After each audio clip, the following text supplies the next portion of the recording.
Yeah, it's your boy Ray on the mic. Let's go. What's going on, leaders? It's your boy Ray White from On the Mic with Ray White, and I'm here to bring you all Belonging by Design, giving you quick tips to help you become a belonging, inclusive leader for you and your organization. And in this episode, we're going to talk about the 10 maxims that you can think about and utilize for you to be an inclusive leader for yourself and for your team and your organizations. Let's get into it. 10 maxims I want to give to you all for you and your inclusive leadership. Let's just dive right into it. First one being, listen to understand, not to respond.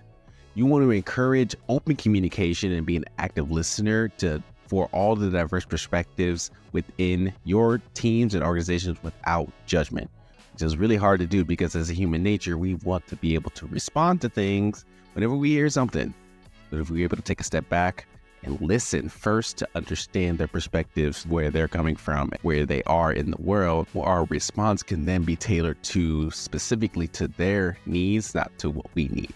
So first maxim, to be able to listen actively, be an active listener, is listen to understand and not to respond. The second one is to walk in their shoes before making a decision. We need to understand their feelings, the teams, the people that we're working with, understand their feelings and their experiences when it comes to the decisions that we make, because what we may be doing could deeply impact them. And if we don't have a sense to stop and recognize and understand how our decisions can impact them, we can cause unintentional harm in a way that we may not even see and understand. So we try to walk in their shoes, we try to understand where they're coming from and how our decisions can impact them. It can help create that empathy within our decision making. So cultivate empathy through walking in the shoes of others before we make the decisions. The third one I want to share with you all is diversity is inviting people to the party, and inclusion is being able to ask them to dance. And I want to add, belonging means that they can dance however they want to dance, right? If we are creating a space where we are inviting people, asking them to dance and let them dance how they want to dance, we can create that environment that celebrates diversity, differences, the values that people bring, and show that their value and who they are is needed in this space. So invite them to dance, let them dance, and we all could dance together. And that's one way we could promote diversity and inclusion as a maximum within our workspace. The fourth one, as we lead by example, is to model the behavior of what you wish to see in others. I know how hard it could be to have high expectations for other people to act a certain way, to be a certain way, to think a certain way. But if you're not a person that is thinking that similar thing, then it becomes hard for others to see what that means and what that looks like. So if you are the model, if you are the one that is practicing inclusivity, that's practicing empathy, that's practicing shared decision making, it shows as a way for other people to see what that looks like for themselves too, and then they can practice it for themselves as well. So demonstrate that inclusive and empathetic behavior by showing it through your actions and set the standard for other people to follow as well. So model the behavior that you wish other people to see. The fifth one is we is greater than me. Oh, how hard is it to do work and do activities that you are thinking of others before you're thinking of yourself, right? And I know that could be really difficult when it comes to survival and making sure that you are taken care of in this space.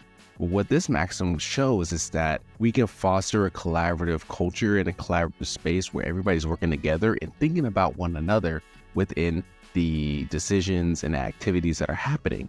So if we can take a step into and say, hey, I see you, I see your strengths, I see you, who you are, and we want that as a part of this work effort, and what you bring to the table is very valuable and very practical. Let's invite that. Let's bring that into this work, because it's going to only enhance what we're currently doing within this space. So think of things, think of your work, think of the actions and decisions that you have from a greater perspective of sales, showing that collaborative effort more than just you trying to execute and do all the things and be all the things. Because if you do that, you're going to burn yourself out. And people won't buy in, and they'll leave and they'll bounce because they won't see that they are valued within the space.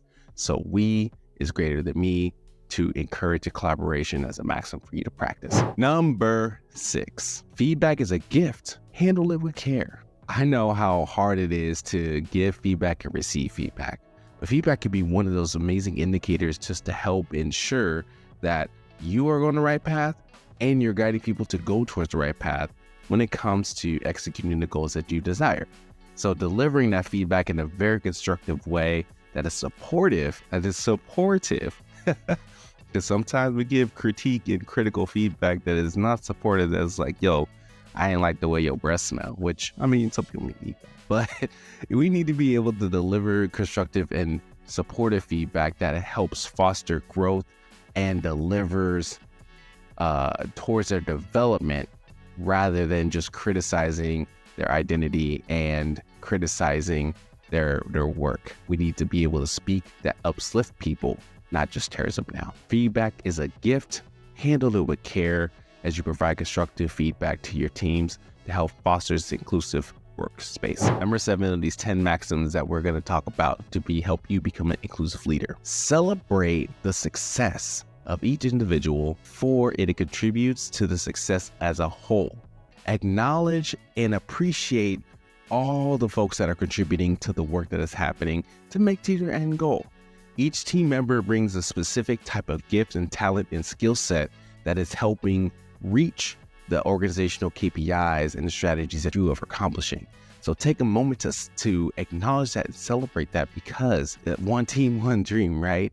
And it creates that culture of recognition where people feel that they belong and feel like they could be recognized because of their contributions to the workspace. So celebrate the success of the individuals within your team and ask how do they want to be celebrated, because it contributes to the greatest success as a whole. Number 8, include before deciding, involve before implementing. If you want to have buy-in, if you want to see people see themselves in the work, if you want to ensure that you are thinking of other perspectives, identities, and aspects outside of just your own little bubble and your own little silo, you need to make sure that those voices are heard, are sat at the table, and involved and have ownership in the decision-making process, because where it helps allow shared ownership and responsibility to make sure that the work gets done.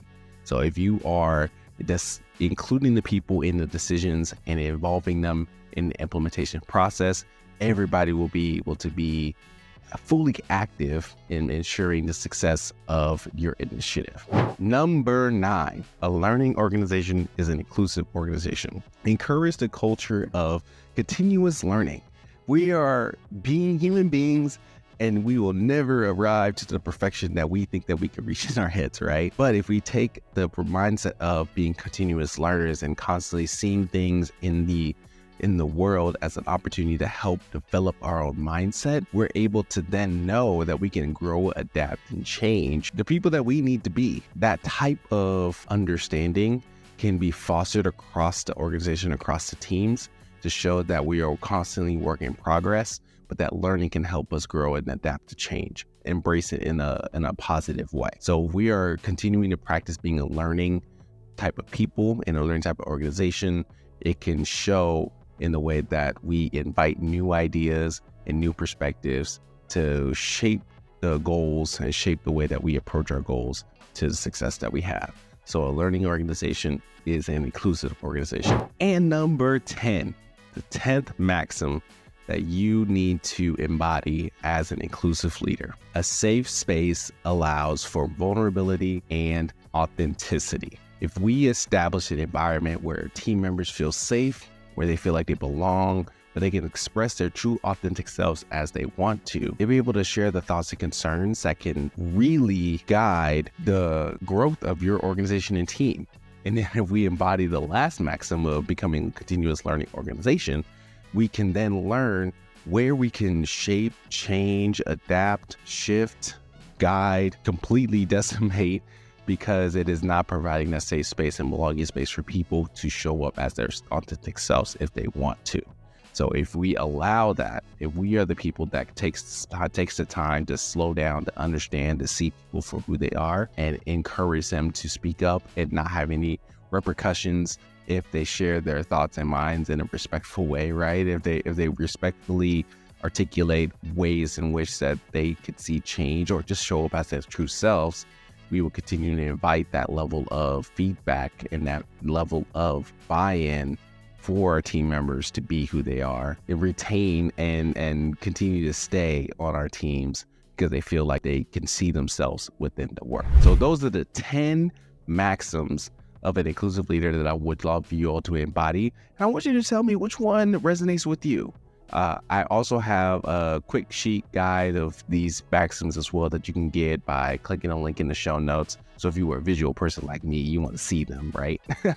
I'll provide that in the show notes. But I would love for y'all to tell me which ones that you are leveraging within your leadership to create that inclusive community where every identity belongs and thrives. And if you would love some help and a trusted advisor to guide you to create this inclusive culture and help build up your inclusive leadership, I would love to have a talk with you all as well. You can click the link below to schedule a call with me, and we can talk about what does it take to help be that inclusive leader where you see it in your leadership and your staff see it in your leadership too within the work that you're doing. All right. Continue to share your story with others. Continue to create those belonging workplace cultures. I'll talk to y'all soon.